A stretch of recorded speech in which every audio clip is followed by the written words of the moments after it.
कि हाईकमान विचार करेगी उसके हिसाब से कि जो जनता के रूप में जनता के पक्ष में काम करेगी उसके साथ जाएगी। नमस्कार, इंडिया टॉप न्यूज में आपका स्वागत है। Breaking news. किसानों का धान क्रय केंद्र पर नहीं लिया जा रहा है, मजबूर होकर उन्हें पौने दाम में बेच रहे हैं। महाशक्ति सिंह उत्तर प्रदेश जनपद बलिया से है, जहां कांग्रेस पार्टी के पूर्व मंत्री स्वर्गीय निर्भय नारायण सिंह के पुत्र महाशक्ति सिंह कंचन जी मनिया अपने आवास पर मीडिया के सवालों का जवाब देते हुए कहा कि आज इस विधानसभा क्षेत्र का जो भी विकास हुआ है पिताजी के ही जमाने से, उसके बाद किसी ने विकास नहीं किया। वर्तमान सरकार पर हल्ला बोलते हुए कहा कि यह जुमलेबाज की सरकार है, झूठों की सरकार है, किसान बेहाल है, किसान अपनी उपज धान के उन्हें पौने दाम में बेचने पर मजबूर है। क्रय केंद्र पर किसानों का धान नहीं खरीदा जा रहा है, बिचौलियों के द्वारा धान क्रय केंद्र पर लिया जा रहा है। यह बड़ी विडंबना है। किसान आज काफी परेशान है और सरकार मस्त है। महाशक्ति सिंह ने कहा कि प्रियंका की मेहनत से आज कांग्रेस उत्तर प्रदेश में आगे बढ़ रही है। आने वाले समय में देश और प्रदेश में कांग्रेस की ही सरकार होगी और कांग्रेस से ही जनता को भलाई होगा। देश को कांग्रेस की जरूरत है, प्रियंका जैसी कर्मठ नेता की जरूरत है, राहुल जैसे कर्मठ नेता की जरूरत है। देश की जनता अब कांग्रेस की तरफ देख रही है। आइए सुनते हैं महाशक्ति सिंह कंचन जी की जुबानी। सर, सबसे पहले मैं आपका परिचय जानना चाहता हूँ। मैं महाशक्ति कुमार सिंह उर्फ कंचन जी, पुत्र भूतपूर्व मंत्री स्वर्गीय निर्भय नारायण सिंह का सुपुत्र हूँ। सर, आप कांग्रेस से काफ़ी लगाव रहा है। आपके पिताजी मंत्री रहे हैं, भाई उच्च पदों पर एमएलसी रहे हैं और आज आप इस विरासत को संभाल रहे हैं। आज कांग्रेस पार्टी जिस हालात से गुजर रही है, इस पार्टी को मजबूत कैसे किया जाएगा, इस पे कुछ कहेंगे? नहीं, देखिए, ऐसा है कि जो हमारी बात कहे हैं, अब पिताजी को नहीं, हमारे बाबा भी 3 बार कांग्रेस से ही वो रहे हैं, विधायक रहे हैं, डिस्ट्रिक्ट बोर्ड के चेयरमैन रहे हैं। भाई पिताजी और भाई साहब थे ही। एक तरह से समझिए कि हम लोगों का डीएनए ही कांग्रेस का है, कल्चर ही कांग्रेस का है। और जो कांग्रेस ने सब कुछ किया, देखिए, लेकिन आज आपके मीडिया के द्वारा झूठ प्रचार प्रसार करने के बावजूद जो झूठ पे सत्ता हथिया लिए लोग, उनके वजह से इस समय कांग्रेस कमज़ोर है। कुछ हमारा नेतृत्व का भी दोष रहा है कि वो लोग ज़मीन से नहीं जुड़ पाए, नेतृत्व, हाँ, ज़मीन से नहीं जुड़ पाए। जो दिल्ली और वहाँ से बैठ के, दिल्ली और लखनऊ से बैठ के टिकट वगैरह का बंटवारा कर दे रहे थे और ज़मीन वाले अपने को निगलेक्ट कर रहे थे, तो उनको कहीं अपना देखना पड़ा। और साथ में कोई ऐसा नेता नहीं था जो कि यहाँ पे संभाल पाए, जिसकी वजह से। लेकिन हम प्रियंका जी आई हैं और काफ़ी मेहनत की है, काफ़ी लोग जुड़े हुए हैं। कांग्रेस का अभी भी अच्छा खासा जनाधार है, पुराने लोग। और तीसरी चीज़ ये है कि इस समय सपा से, बसपा से, बीजेपी से लोग उबे पड़े हैं। भ्रष्टाचार इतना हो गया, महंगाई इतनी हो गई कि जिसका कोई सीमा नहीं है, बेरोजगारी हो गई, माने जिसका कोई भी ऐसी चीज़ नहीं है जो जिससे लोग त्रस्त ना हो। हमारा इकोनॉमिक, देश का अर्थव्यवस्था नाश हो गया, सब कुछ हो गया। तो डीजल पेट्रोल का तो सब लोग देख ही रहे हैं, या गैस का देख रहे हैं। लोग कोई एक नई राह, कोई एक नई पार्टी चाह रहे हैं, तो सब लोग लगाए हुए हैं। मान लीजिए कि और जगह सब, तो मान लीजिए 5 जगह चुनाव हो रहा है, नजर में है, इसमें बतलाना क्या है। माने आप लोग तो सब कुछ देख ही रहे हैं। मैक्सिमम किसान लोग खेती छोड़ के जा रहे हैं भाई, जब मिलेगा नहीं, मजदूरी कर रहे हैं। जिसके पास 10 बीघा खेत भी है, वो मजदूरी करने के लिए तैयार है। और मान लीजिए हम लोग का एरिया तो ऐसा है कि घाघरा किसके पास है, इसमें बाढ़ भी आता है। एक फसल पे या वो भी फसल ना लिया जाए तो वो क्या होगा? और कोई जरिया नहीं है ना यहाँ पे।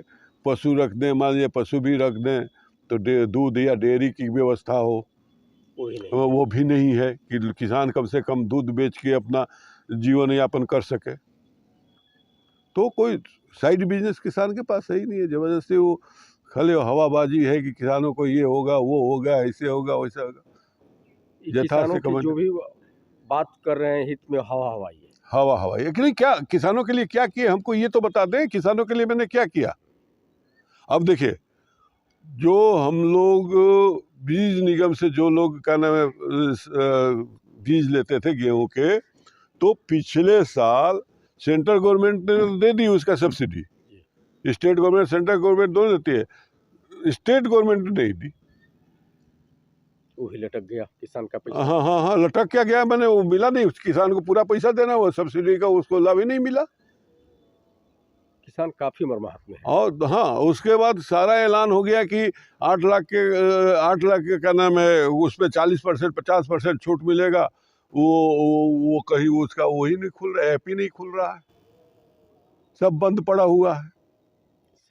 हाँ, कि 8 लाख होगा तो 40% के, 8 लाख का परचेजिंग होगा तो 40% होगा, 20 लाख का परचेजिंग होगा तो उसमें 70% करीब क्या नाम है सब्सिडी मिलेगी। सब बंद पड़ा हुआ है, केवल हवा हवाई, केवल जुमलेबाजी। Thank you. Okay, thank you. हमारे निकले जीतेंगी। यूपी में ये जातवाद वगैरह या भ्रम मंदिर मस्जिद हिंदू मुस्लिम करने के बाद क्या नाम है पिछड़ी है, उसको हम लोग ऑर्गेनाइज कर रहे हैं, उसको देख रहे हैं। अब प्रियंका जी के नेतृत्व में हम लोग चल रहे हैं और स्वयं ही वो बहुत ज़्यादा मेहनत कर रही हैं कि हम लोगों को 24 तक अपना इसका रिजल्ट आएगा। 22 में भी हमारा परसेंटेज बढ़ेगा, बिल्कुल 100% हमारा परसेंटेज बढ़ रहा है।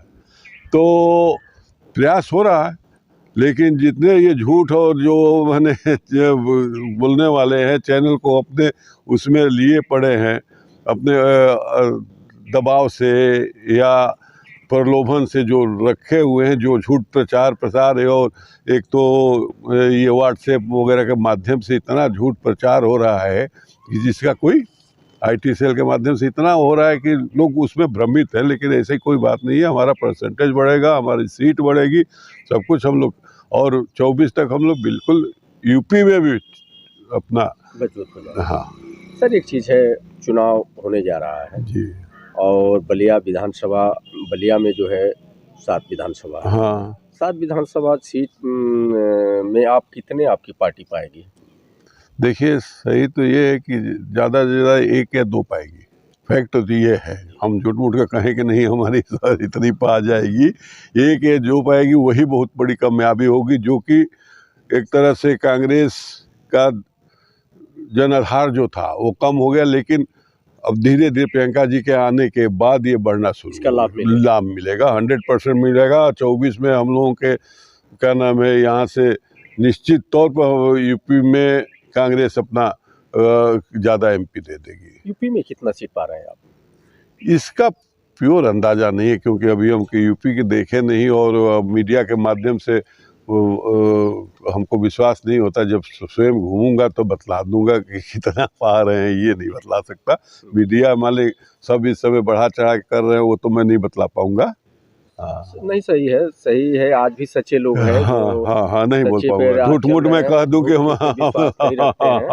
ये तो आपका स्वभाव ही बता रहा है। एक चीज है सर, अगर यूपी में सरकार बनती है, अगर आपका सीट जो भी होता है, अगर समर्थन की जरूरत पड़ेगी तो किधर जाएगी आप? ये तो आला कमान देखेगा, समय और परिस्थिति बतलाएगी किधर जाना चाहिए, किसके साथ। अब मान लीजिए कि अब BJP के साथ तो जाने का सवाल ही नहीं पैदा होता। अब अपने यदि सरकार के हाईकमान विचार करेगी, उसके हिसाब से कि जो जनता के रूप में, जनता के पक्ष में काम करेगी, उसके साथ जाएगी, बट नेचुरल है। सर, अंतिम सवाल, आप एक बहुत बड़े किसान भी हैं। हाँ, और आज किसान हित के लिए जो है आप किसानों को प्रोत्साहन भी करते रहते हैं। आज धान के क्रय केंद्र की क्या स्थिति है, जो आज किसान काफी परेशान है? बहुत बुरी स्थिति है। जो लक्ष्य है उससे 35% धान कम क्रय किया गया है।